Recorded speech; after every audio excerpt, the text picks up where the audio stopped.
At the end of the relationship, whether you're pleased or disappointed, whether you're the cause or not, whether you're the victim or the perpetrator of the end, or whatever the situation is, whether you've lost it through bad choices or whatever it is.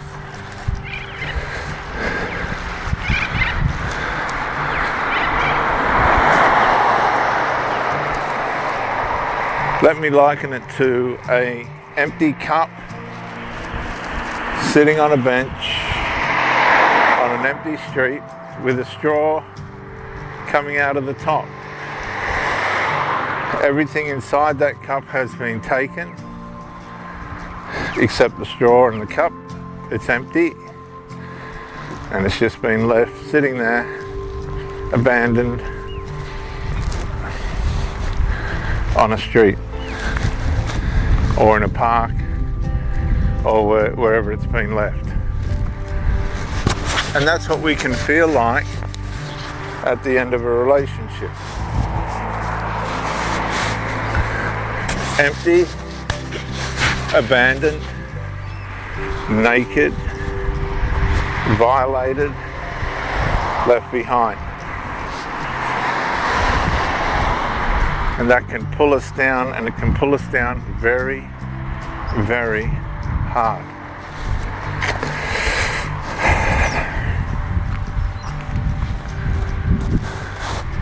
Because most people don't invest themselves into relationships lightly.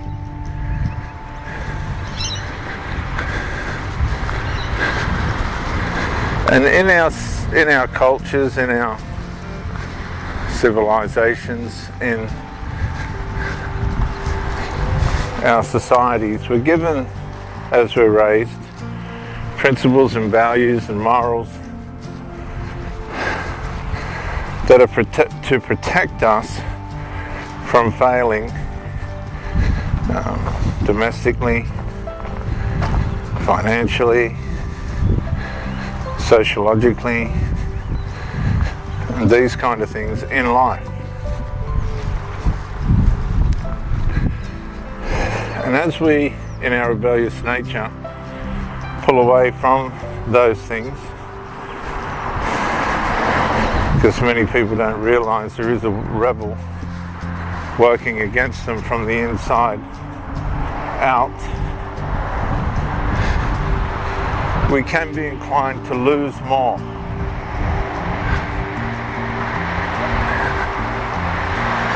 And gain less. Now, there's a great saying by an Olympian, I can't put a name to the place just at the moment. I can't remember the name. Michael Johnson, I think, said you need to learn how to lose. You haven't won until you've learned how to lose.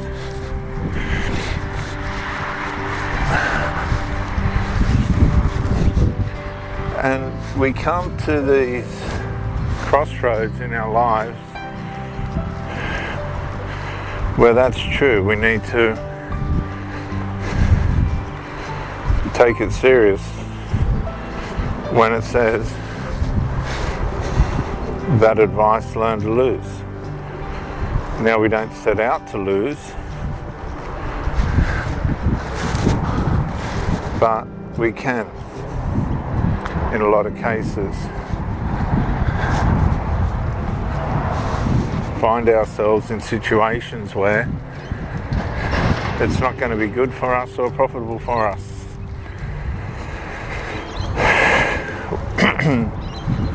Where we actually start to lose. Now, we don't want to lose, we're doing everything we can to prevent it, but in our blindsidedness, in our pursuit to be satisfied and satiated, we forfeit the navigation skills, sociological and personal navigational skills to keep ourselves out of situations where, or preventing from happening, these tragic losses.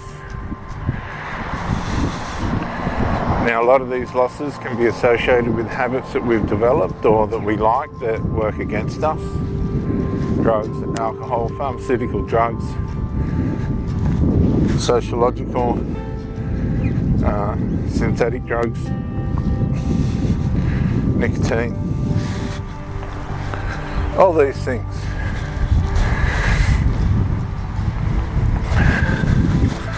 Will work against us, even though they bring a sense of meaning or peace or pain relief or whatever it is, mental health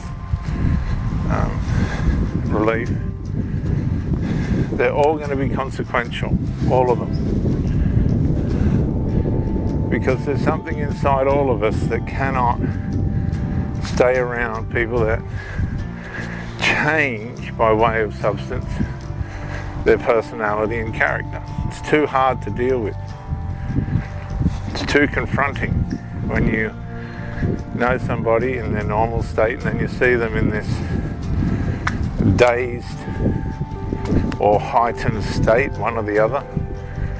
Usually goes both ways. Starts off dazed at the start, heightened at the end. Then you'll see them on the pursuit for their next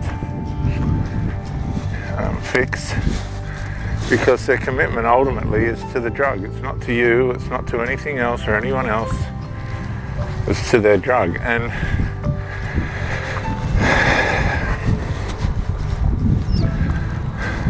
all the consequences and negativities and losses over and over again that come with these things, these people just fail time and time again to learn from. They don't learn. They don't grow. Remember, that's what part of being wasted is. That's what being wasted does.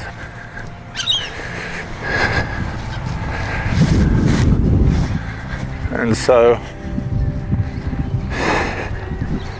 how do you find your way out of those situations? Well, for many, we have to accept that that's just the way that it is. That's just how it's worked out. That's just how life has determined itself to be for us. And the responsibility is on us to find a way to navigate our way out.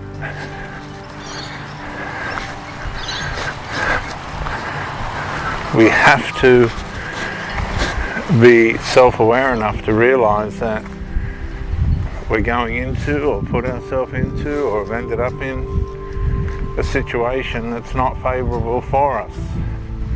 Habits that aren't favourable for us.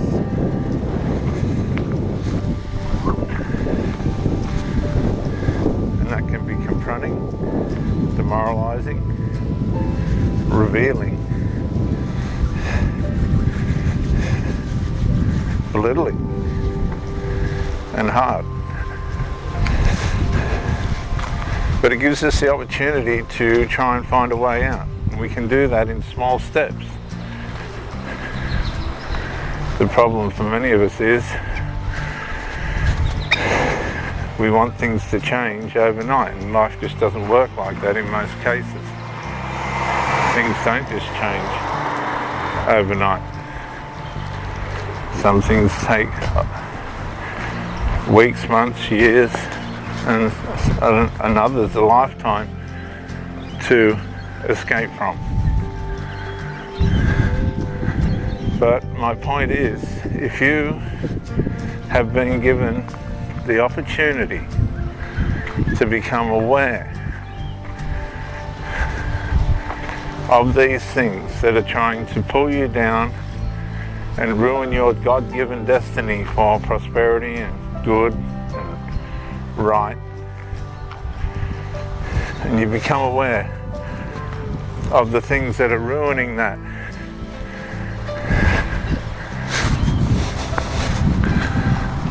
Then that's your chance to make change. Drastic change. Change that is going to protect you from the consequences, losses, grief and grievances, shame and guilt that comes with not looking after yourself, not being aware of yourself, not being self-aware enough, despite whatever your ailments are, mental and physical or both, and the things that you have to take to escape those problems. And some people never will. They're just disabled. It's the way that it's worked out for them.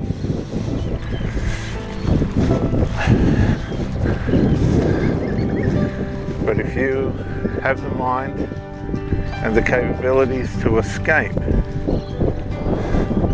that lot,